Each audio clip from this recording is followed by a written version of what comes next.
Professor Prasad and other team members for organizing this meeting and inviting me to this presentation.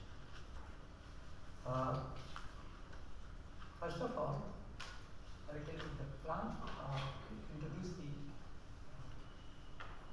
theme and some characteristics of the QCD activity, which is QCD is the theory of strong interaction. Behind the most of the properties of nucleons. Then I will tell you what are the problems that you encounter in dealing with these objects, and then tell you a non-perturbative approach which I will be using to deal with this. Tell you how the mass of the nucleus is calculated, and then finally how the mass of the resonance states are calculated and how the coupling concept in the mesons are calculated. Some facts about the proton that has been accumulated over last 4 or 5 decades since the time I left this university.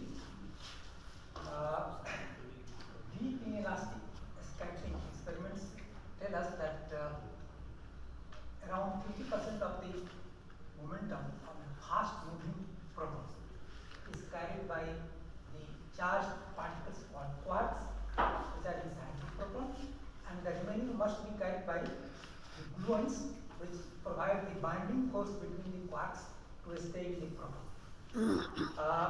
They are like the photon, they are massless, but they provide the binding. The other thing is that polarized elastic scattering experiment tell us that only 30% of the proton's spin is carried by the spins of the quarks inside. There are many quark-antiquark pairs in the nucleon C, nucleon wave function, treated as clouds of meson. There is a way to calculate, and there is a derivation from the data also, that there are a small amount of strand quark antiquark pairs and still a smaller amount of charged quark antiquark pairs inside the proton's wave function. There is more anti-D quark than the anti-U quark in the proton. Lattice QCD data shows that UD and S quarks contribute a fraction of 3 to 8% to the proton's mass, and the remaining is contributed by the gluons and the heavy quarks. I will be talking mostly about the protons. The other nucleon, the neutron, is hard to do experiment, but it is similar. QCD contributes most of the masses of the nucleons, their resonances, and also the coupling constant of mesons with resonance. Typically, we express the mass of a composite object as sum of the masses of mass of the constituents plus a small binding energy. Now, this kind of a decomposition does not work in QCD, primarily because the confinement and chiral symmetry rating are intricately related to the generation of masses. The largest particle in the spectrum of a strong interaction Hamiltonian happens to be pi with 135 unit mass compared to the mass of the proton, which is 1938. And mind you, this has 3 quarks in the valence sector, whereas this has just 2 quark and quark, but still the mass difference is so large.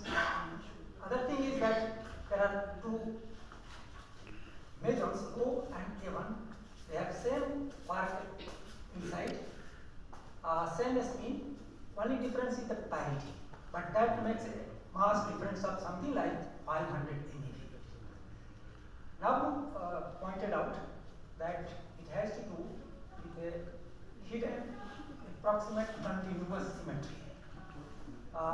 Since some of the generators have opposite negative parity, and people call it chiral symmetry. And in order that this symmetry is consistent with the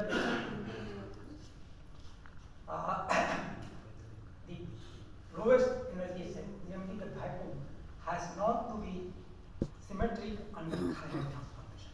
And we say that this symmetry is spontaneously broken. Coming to the confinement, quarks and gluons themselves cannot occur as free particles. They occur only as bound states inside a hadron. Typically, as I said, this does not apply to other bound objects as in atomic physics or in nuclear physics. In hydrogen atom, you have these two particles, and the binding energy is very small. You can easily recognize it.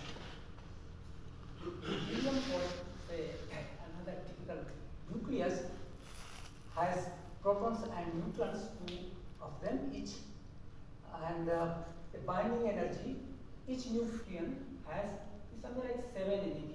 So it is just larger compared to the previous case, but still you can count the number of total number of protons and neutrons inside any nucleus just by measuring its mass. You see how many protons. But the same thing you cannot do inside a hadron. The reason is that the hadrons, you have the gluons which tightly bound the quarks. In fact, a color singlet combination of quarks inside the hadrons. And that carries a lot of energy. You see, if you sum the masses of the quarks, which are valence quarks inside the proton, that comes out to be just 15 MeV as compared to the total mass, and so the rest of the mass must be coming from the gluons, which are like photons, massless objects, but they carry so much of energy. In such a situation, it's very hard to talk about the binding energy. See, people parameterize typically through this kind of a semi-phenological formula, the potential which acts between a heavy quark and heavy antiquark. This has a Coulomb term and a linearly rising potential. Now this corresponds to a restoring force which is a constant, and in magnitude it corresponds to a force of something like 10 tons of weight. So if somebody wants to say pull a quark out of a proton, then you have to apply a lot of energy that goes to the gluon field, and you apply more, then some of these gluons materialize in form of a quark-antiquark pair, and you end up with a both with a baryon and a meson, and you will not get out any quark outside. Okay, this kind of binding mechanism has not been seen in atoms. Okay, this is what I wanted to say, that this is the way the proton interacts, and that way the gluon also interacts with the quark, but the gluons have self-coupling, and that is the reason behind most of the characteristic properties of the QCD. QCD vacuum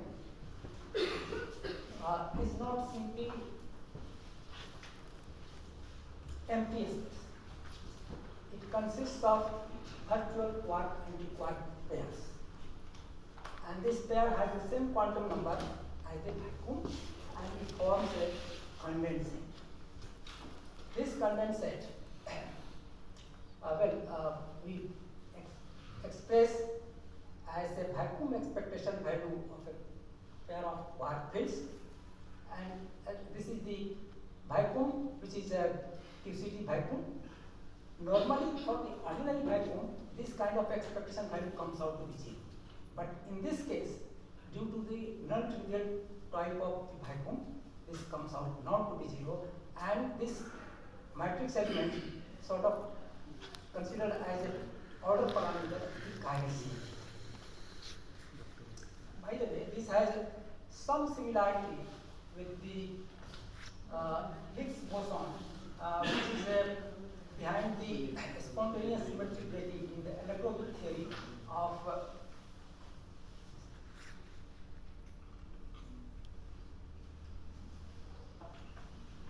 which is behind the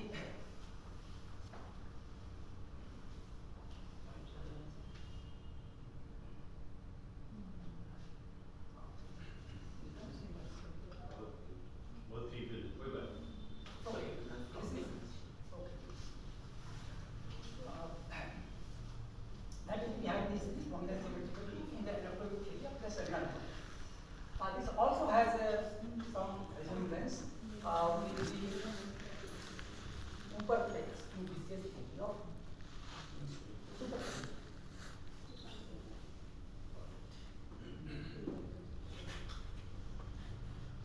So, as I said, most of the mass of the protons, neutrons, and low measures, all they come from the QCD interaction. And since the protons and neutrons dominate in our visible universe, so I can say that roughly 98% of the mass in the visible universe is given by the QCD. QCD is given.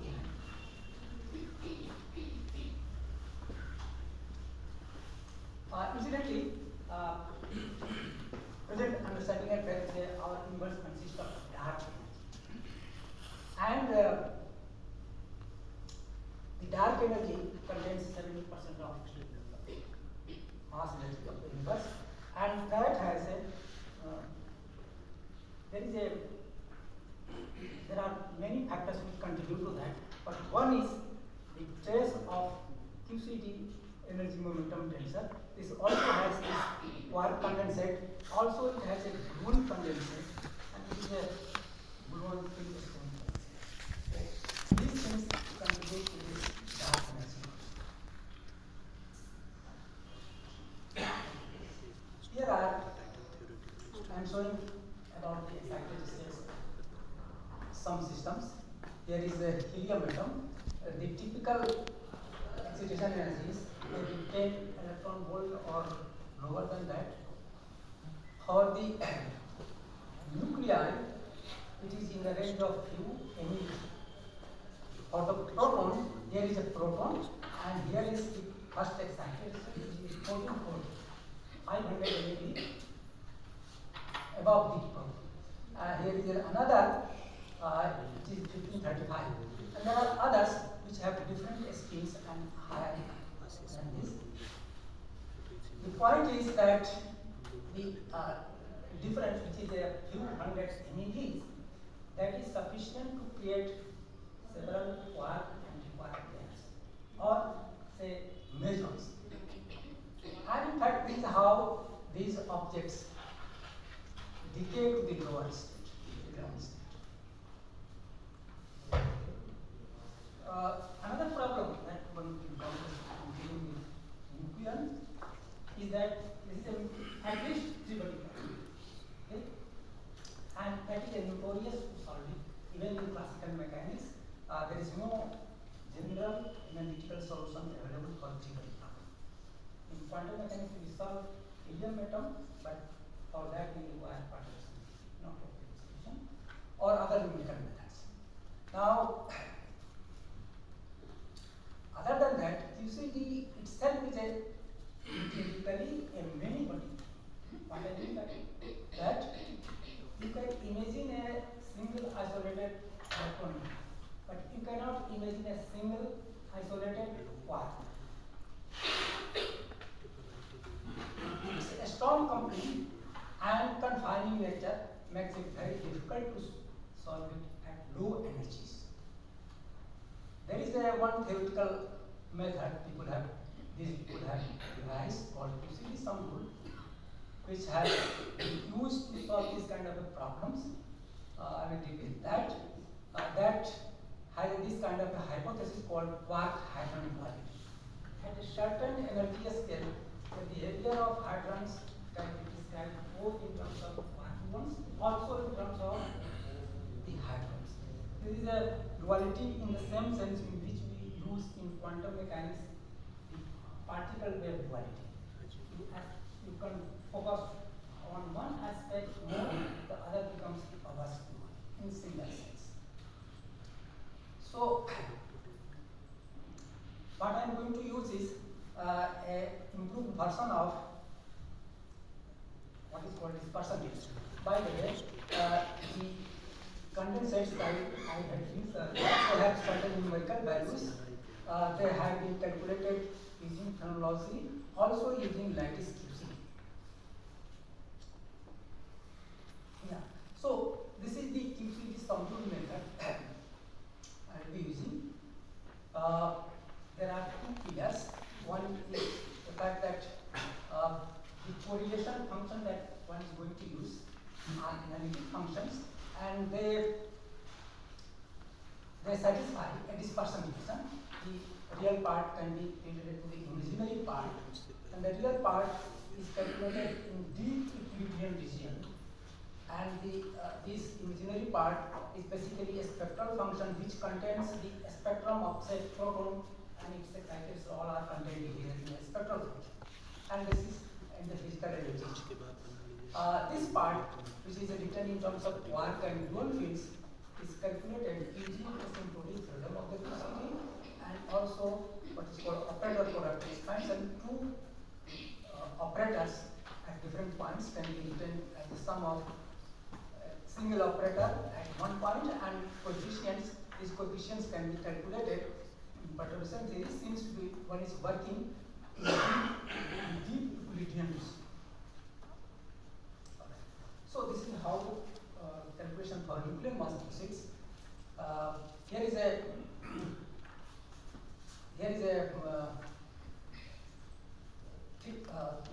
construction of a field for proton constructed from 3 quarks, and it has same quantum number as the quarks. There are others which are the Durgam matrices. This interpolating field for the proton has a matrix element in vacuum and one Vigyan state and a Vigyan spinor and a cons. Similarly for the other n plus and n minus, which are 14, 14, 15, 35. The corresponding spinors and constants. Well, there is a rough result for the mass of the proton, which was given by Durgam. It is a crude result, but still very close to that. But more accurate result comes from this kind of a bit elaborate calculation, where one considers the correlation function of the two interpolating fields, and this has two components. This is a Q, mu, gamma, mu. That there are two components. Okay? So each one of them satisfies a dispersion relation, and this part is calculated using asymptotic freedom of QCD, using operator product expansion, etc. This part contains the nucleons and its resonances, etc. And one does what is called Fourier transform, where there are infinite number of derivatives, and they wash out all the polynomial terms, and one gets these two equations in terms of the Fourier mass parameter. This was calculated by Durgam and collaborators early 1980, and it takes into account the resonances on this side. So one gets the mass of the proton and the Coulomb constant. I had extended it to include the two excitations of the nucleons, which have their masses and the width also. Like a spectral function, these states also have certain widths. So this is how they are parameterized. And since there are several parameters, so one equation or just two equations will not. We have to have several equations. For that, one will be using not the simple Fourier transform. Rather, it is a Gaussian samples was finite energy samples, and several Fermi movements were taken. Then there were 7 equations.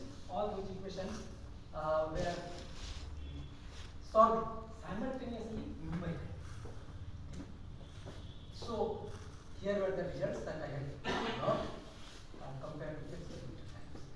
This was also extended to include the other members of the octet family, which have strand and strand quarks mass larger, so one has to take their masses into account. Remind you that there was no mass taken in the previous result. Alright. Coming to the last topic, meson couplings. The meson couplings between nucleon and resonances also arise due to strong interactions. And why they are important? They are important because people construct the nuclear potential using this coupling concept. Okay. Please recall that in 1935, Kawa had proposed meson theory to construct to explain the interaction between two nucleons. So since that time, people have been using these meson exchanges, and these are also used for other chronological analysis such as photoproductions of mesons of nucleon. Okay. For simplicity, I will be considering the electrically neutral mesons. In these works, we have done it for the nucleon ground state, and in this work I have extended it to the resonance states. So here, one is taking again a correlation function, but in place of vacuum, here is a measure, any one of these measures. Okay? And one has to consider the expectation value of a combination of quarks between these mesons, and just a few technical steps I am giving how one calculates their expectation value between pi 0 and say eta, etc. And for the chronological side, one has to consider this kind of expressions.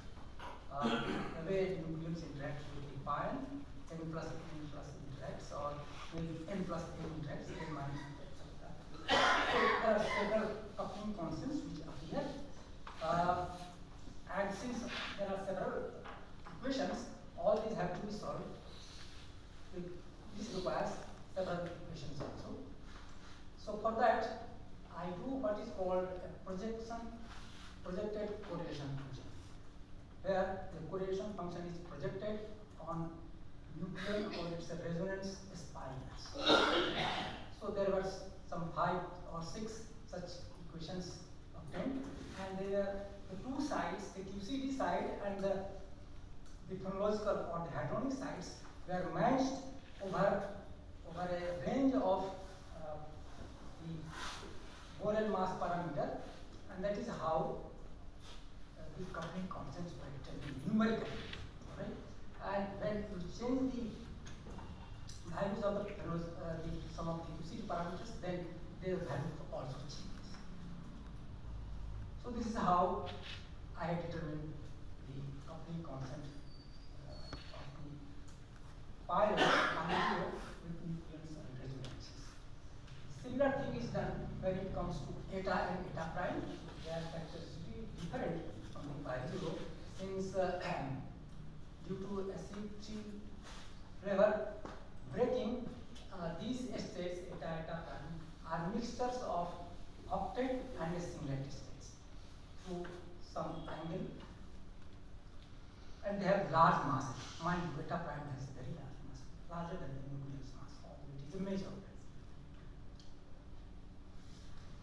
Another thing is that the Flavor singlet states can mix with the two gluon under evolution, and so the eta prime also contains two gluon states in their Fock states. Sometimes it can be just simply two gluons. Okay, so that requires another non-trivial matrix element to be evaluated. So all this we have done, and here is a coupling of eta mesons with nucleon, and 10 or the excited states of nucleons with the data. Some of these works I have done after retirement from home.